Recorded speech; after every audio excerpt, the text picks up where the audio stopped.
Baru-baru ini kita banyak mendengar, bahkan menyimak berita viral, terutama di media sosial dan juga menjadi pembahasan di berbagai kalangan, memicu kontroversi, bahkan juga menuai reaksi baik dari kalangan ulama pun demikian tokoh hingga anggota dewan, yaitu seputar isu kepergian dan penunaian ibadah umroh yang dilakukan oleh seorang transgender.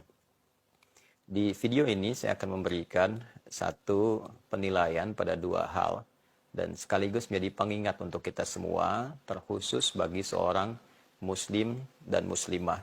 Ini menjadi tanggung jawab dari setiap ulama untuk memberikan pencerahan, pendampingan, sekaligus mendapatkan juga kesempatan yang jelas untuk memberikan pedoman yang terukur sehingga setiap muslim dan muslimah bisa benar menjalani syariat keislamannya dan mempraktekkan itu semua dalam kehidupan. Yang pertama terkait dengan transgender. Baik itu perubahan yang dilakukan secara sengaja dan keluar dari fitrah penciptaan oleh seorang laki-laki menuju perubahan yang diharapkan menjadi dalam tanda petik perempuan. Ataupun sebaliknya, dari perempuan yang merubah dirinya secara kodrat ingin menjadi laki-laki. Isu ini sudah lama dibahas dari kalangan ulama, bahkan juga mendapatkan pengingat dari Nabi SAW jauh-jauh hari dan dituangkan dalam salah satu hadis yang sangat otoritatif oleh Imam Al-Bukhari dalam salah satu hadisnya, bahwa Nabi dengan tegas menyampaikan, la'anallahu al-mutarajjilat.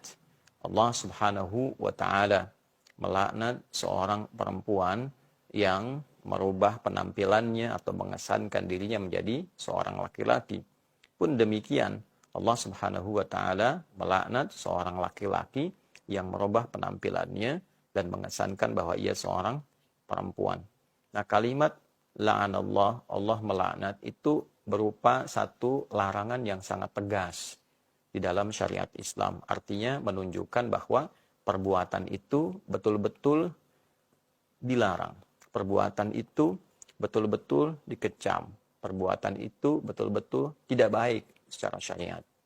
Untuk itu, pada bagian ini saya ingin menyampaikan sesuatu yang sangat penting kepada teman-teman dimanapun berada, yang terkadang seringkali misalnya ada bisikan-bisikan atau pengaruh-pengaruh lingkungan yang berupaya merubah tampilan keluar dari fitrah.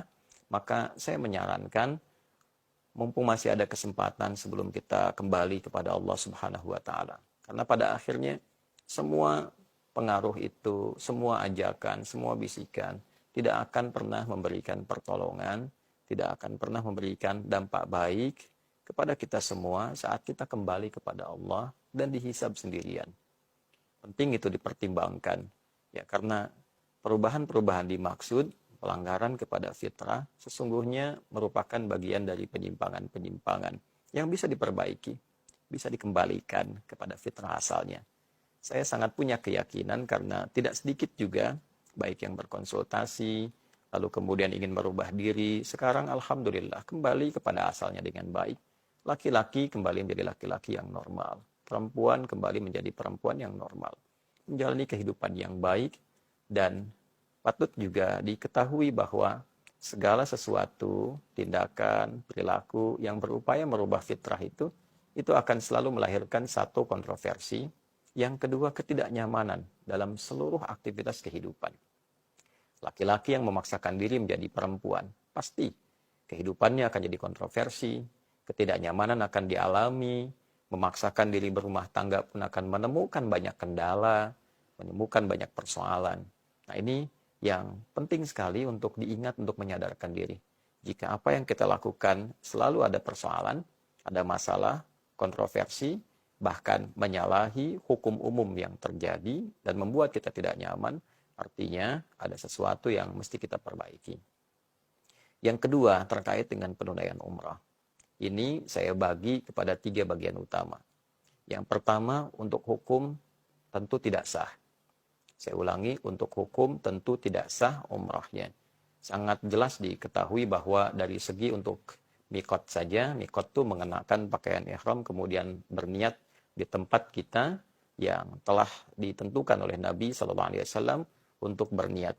Ya, seperti kalau dari Madinah ada Bir Ali atau Dzul Hulaifah, dan di tempat-tempat yang lainnya, ada di Tan'im. Dalam mikot itu kita mengenakan pakaian khusus untuk berumrah. Lantas kemudian kita baru berniat, ya, masuk masjid, tunaikan sholat 2 rakaat, ataupun tidak harus menunaikan sholat, kemudian kita berniat. Nah, syarat mengenakan pakaian ihram ini tidak terpenuhi oleh laki-laki yang berupaya mengganti dirinya menjadi perempuan. Pakaiannya sudah salah.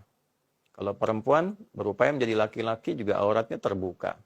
Pakaian sudah keliru, sudah melanggar ketentuan syariat. Jadi jelas dari segi penunaian hukum tidak sah untuk dilakukan. Yang kedua, sangat berpotensi melahirkan dosa.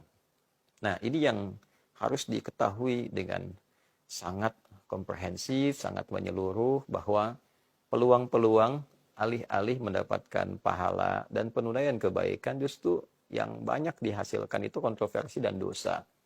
Ya, bagaimana bisa Anda bayangkan seorang laki-laki menyatu dengan perempuan? Ya, lalu mungkin juga dalam kondisi-kondisi yang aurat-aurat tertentu bisa tersingkap di kalangan lawan jenis, gitu ya. Kemudian juga bisa menimbulkan fitnah. Nah, ini yang paling berbahaya. Nah, jadi alih-alih mendapatkan pahala, bisa berpotensi juga melahirkan dosa. Dan yang ketiga, ini yang juga paling penting, bisa melahirkan fitnah yang luas.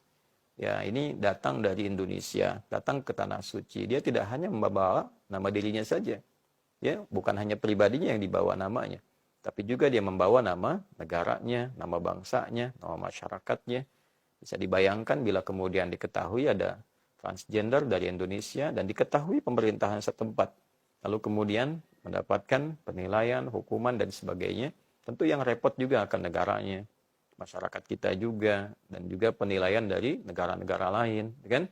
Ada negara dengan mayoritas muslim terbesar, ya, jumlah umat Islam terbesar di dunia, ya, mengirimkan sosok yang kontroversial berangkat menunaikan ibadah umrah. Nah, ini penting untuk disadari oleh semua kalangan.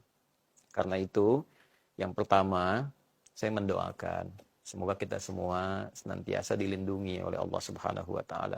Nah, perlindungan dari Allah itu butuh respon kita untuk cepat meraihnya, mendekati Allah. Maka dari itu, saya sarankan dan tegaskan sekali lagi, tidak harus memaksakan diri keluar dari fitrah. Kembali, perbaiki diri, lalu berusaha semaksimal mungkin untuk bisa menjalani kehidupan kita dan menguatkan diri sesuai dengan fitrah lahiriah penciptaannya. Laki-laki sebagai laki-laki, perempuan sebagai perempuan. Dijalani, disyukuri, dinikmati. Hidup hanya sekali, setelah itu kita meninggal dan mempertanggungjawabkan semua perbuatan kita di hadapan Allah. Yang kedua, saya memberikan saran kepada travel-travel, jangan hanya mencari keuntungan atau popularitas tertentu dengan mengendorse dan sebagainya. Diseleksi lagi, justru memberikan peluang dengan kesengajaan, dengan kesadaran, dengan pengetahuan, itu menimbulkan potensi dosa juga dan hal yang tidak baik. Dan terakhir barangkali untuk pemerintah, baik di Kementerian Agama atau sekarang juga sudah ada badannya ya, Haji dan Umrah, juga bekerja sama dengan imigrasi, mohon diberikan pengetatan ya, supaya nanti tidak menimbulkan konsekuensi yang tidak baik dalam hubungan antar negara. Apalagi yang dibawa citranya ini kan terkait juga dengan citra bangsa, citra negara. Saya kira ini yang penting untuk disampaikan. Saya tidak berusaha membuat video ini untuk mereaksi, tidak. Tapi mengambil tanggung jawab sebagai ulama untuk mengingatkan pada perkara-perkara yang penting, berdampak secara sosial, apalagi jika ini dilakukan kemudian juga viral, seakan menjadi public figure, ya, ini membuka ruang bagi yang lainnya dan merasa bahwa itu bisa dilakukan. Ini fatal, ini salah. Ya, sudah satu kali menyimpang, kemudian ditempatkan dalam perbuatan lain yang lebih luas lagi, kontroversinya dan potensi-potensi juga persoalannya. Maafkan kalau apa yang saya sampaikan ada yang kurang berkenan. Tidak bermaksud apa-apa, hanya mengingatkan dan juga didorong oleh rasa sayang. Tidak ada yang lain. Sekalipun kalimatnya tegas, ketegasan itu disampaikan untuk menjaga syariat dan juga menjaga sifat kasih itu supaya baik saat kita semua kembali kepada Allah Subhanahu wa taala.